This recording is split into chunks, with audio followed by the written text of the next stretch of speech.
만화나 드라마를 보면 망나니처럼 살던 인물이 개과천선하여 선한 영향력을 끼치는 인물로 변화되는 그런 극적인 스토리를 종종 볼 수 있습니다.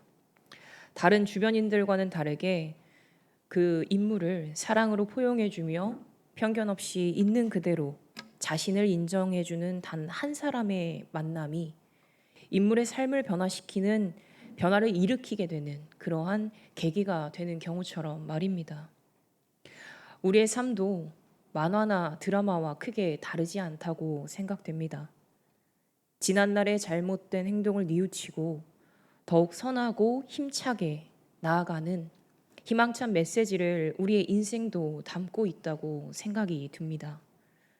오늘 우리가 살펴볼 본문은 앞선 이야기와 비슷하지만 그보다 더욱 깊은 내용을 담고 있습니다. 오늘 예수님과 삭개오의 이야기를 통하여 세상에서 얻을 수 없는 평안과 사랑이 저와 여러분에게 전달되기를 소망합니다.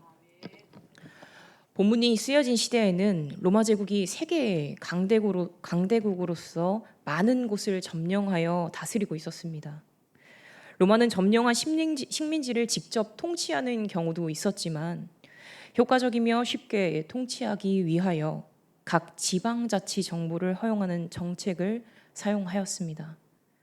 상업적으로나 지리적으로 중요한 요충지에 세관들을 세워 로마의 관리들을 파견하였고, 그들은 식민지를 통치하며 정부에 헌납하는 세금도 걷었습니다.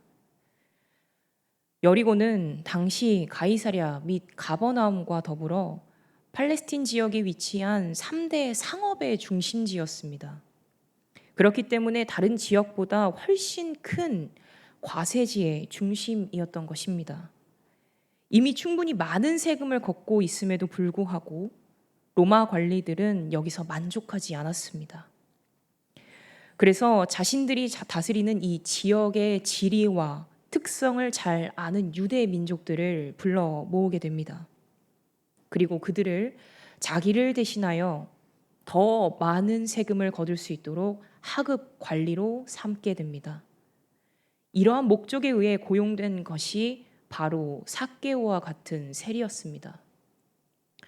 로마 제국의 시대 이 지배라는 시대적 상황과 배경 속에서 세리가 등장하지만 로마에 고용된 세관원들인 이 세리는 같은 민족 유대인들로부터는 저주의 대상이며 경멸의 대상으로 평가가 굉장히 좋지 않았습니다. 세리는 허가받은 도둑이라고 불릴 만큼 많은 사람들의 경멸의 대상이 되었던 것입니다. 세리들은 가난하고 힘없는 사람들에게 엄청난 양의 세금을 부과하고 주저함 없이 거두어 착복하였습니다. 이런 배경 속에 여리고의 세리장이자 부자였던 이 삭개오는 돈이 많았지만 동족들에겐 배척받았고 누구와도 친하게 지낼 수 없었습니다. 본문엔 삭개오가 가진 생각이나 느낀 감정에 대해 언급되진 않습니다. 하지만 본문이 쓰여진 당시 상황과 여건을 미루어 보아 우리는 지레 짐작하며 알 수 있습니다. 삭개오는 외로운 사람이었습니다. 아무도 삭개오를 인정해주지 않았고 그와 친하게 지내려 하지 않았습니다. 로마 관리들은 자신들을 대신하여 세금을 걷는 세리를 그저 개인 청부업자처럼 여겼고, 유대인들은 그를 동족의 배신자로 낙인 찍어 배척하고 죄인이라 손가락질하였습니다. 삭개오는 자신이 처한 상황 속에서 느끼는 이 공허함과 외로움 속에 고독하였을 것입니다. 그리고 그런 것들을 채우고자 더욱더 물질에 집착하여 악착같이 돈을 끌어 모았을 것입니다. 아무도 관심 없는 이 삭개오에게 유일하게 자신감과 힘을 실어주었던 것은 바로 물질이었던 것입니다.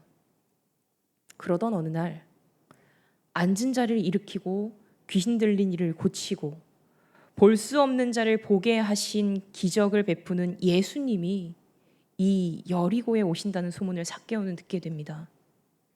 인기가 하늘을 찌르던 예수님이 내가 사는 동네에 오신다니. 수많은 인파가 몰릴 테지만 삭개오는 예수님이 너무 궁금하여 참을 수가 없었습니다. 역시나 많은 사람들이 몰려들었고 키가 작은 삭개오는 예수님의 얼굴을 볼 수 없었습니다. 많은 학자들에 의하면 본문이 쓰여진 당시에 남성의 평균 키는 150cm라고 합니다. 본문에 키가 작다라고 표현된 이 삭개오는 그것보다 조금 더 낮은 150cm도 되지 않는 키로 그 밑이었을 것으로 짐작할 수 있습니다. 남들보다 작은 키를 가진 이 삭개오는 당연히 인파가 많이 모였으니 저기 멀리 계신 예수님의 얼굴을 볼 수가 없었습니다. 그래서 삭개오는 예수님을 보기 위해 돌무화과 나무에 오릅니다. 사실 삭개오 입장에서는 쉽지 않은 행동이었을 것입니다. 이미 그 자리에 모인 모든 사람이 자기를 싫어하고 거부하는 것을 아는데 아무도 나를 좋아하지 않는 그곳에서 그런 자리에 대담히 예수의 인기가 많은 예수님의 얼굴을 보러 간다는 것은 굉장히 망설여지고 위축되는 일이었을 것입니다. 하지만 그럼에도 불구하고 자신의 상황이나 불리한 여건에 굴하지 않고 적극적으로 예수님을 만나기를 원했기에 돌무화과 나무에 기꺼이 올라갔던 것입니다. 삭개오는 예수님을 만나고 싶은 열망이 가득했을 것입니다. 삭개오가 눈에 띄지 않게 숨어서 예수님을 보고 싶어 했는지 아니면 예수님이 눈에 더 잘 보이고 싶었는지는 알 수 없습니다. 하지만 그런 그를 예수님은 바로 쳐다보시며 이렇게 말씀하십니다. 삭개오야. 예수님에게 이름을 알려주지도 않았고 예수님을 단 한 번도 보지 못한 이 삭개오는 놀랄 수밖에 없습니다. 아무것도 모르는 상황에서 예수님은 자신을 쳐다보시고 아무도 나를 좋아하지 않는 나를 쳐다보시며 삭개오의 이름을 불러주셨던 것입니다. 남들이 너무나 만나고 싶어하고 선망의 대상이었던 이 예수님이 삭개오를 부르셨고 자신의 집에 거하시겠다고 말씀하셨습니다. 삭개오는 급히 내려와 즐거워하며 예수님을 영접하였습니다.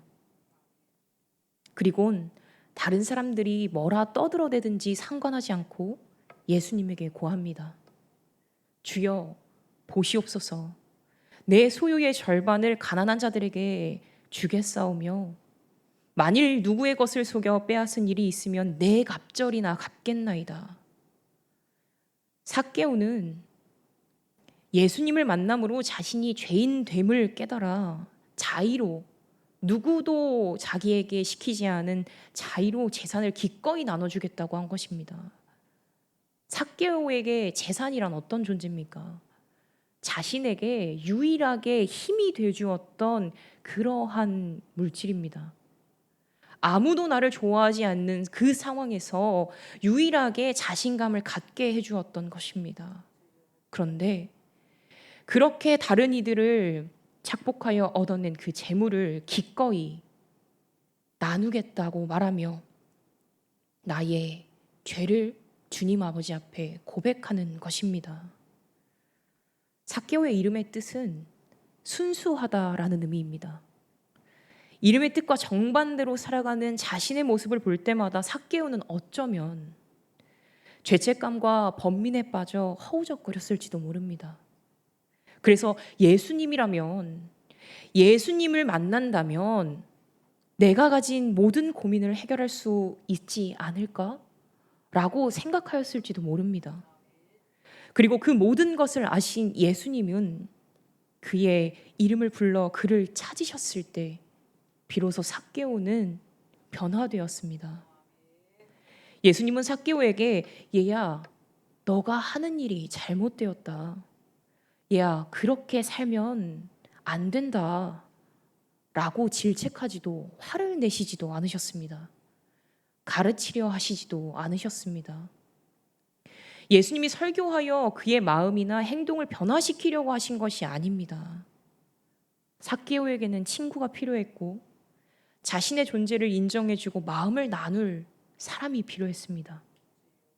다른 이들을 착복하여 빼앗은 그 재물로 끊임없이 불을 채워 넣었지만 공허했고 부족하였습니다. 채워지지 않았습니다. 그런데 오늘 예수님이 그런 삭개오를 보며 말씀하신 것입니다. 삭개오야, 속히 내려오라. 내가 오늘 내 집에 유하여야겠다. 삭개오는 예수님의 구원의 초청에 기쁨과 환한 즐거움으로 응하였습니다. 그의 마음의 번민이 사라졌고 충만하게 되었습니다. 자신이 죄인됨을 깨닫게 되었습니다. 다른 이들이 자신을 바라보는 것은 중요하지 않았습니다. 예수님을 기쁘게 하는 삶을 살기로 작정하고 다짐한 것입니다. 삭개오가 변화될 수 있었던 계기는 예수님이 그의 이름을 불러주셨기 때문입니다. 삭개오가 변화될 수 있었던 가장 큰 이유는 예수님이 보여주신 사랑 때문입니다. 예수님의 사랑이 그의 잘못을 깨닫게 하였고 회개하게 만들었습니다. 학창 시절 때 어머니는 저 때문에 마음이 상하시는 일이 굉장히 많았습니다. 만나지 말라는 친구들과 어울리곤 했고 그로 인해 거짓말도 많이 하였고 짜증도 굉장히 많이 냈습니다. 보통 자녀들의 사춘기는 2, 3년, 길면 3, 4년 정도 간다고 합니다. 저는 초등학교 5학년 때부터 고등학교 2학년 때까지 계속 사춘기였어요. 얼마나 힘드셨겠습니까, 어머니가. 그래서 어머니의 마음을 굉장히 많이 아프게 했습니다. 그러던 어느 날 정확히 무엇 때문에 잘못하였는지는 모르겠지만 그날도 여전히 어김없이 제가 잘못하였어요. 그래서 어머니의 마음을 상하게 하는 일이 있었습니다. 당시 목사였던 아버지와 함께 살고 있었기 때문에 사택에서 지냈는데 사택이 그때는 교회 안에 있었습니다. 그래서 어머니는 저와 조용히 얘기하기 위해 저희 방과 얼마 떨어지지 않은 교회 본당으로 저를 데리고 가셨습니다. 지금 얼마나 무서워요. 이미 무섭습니다.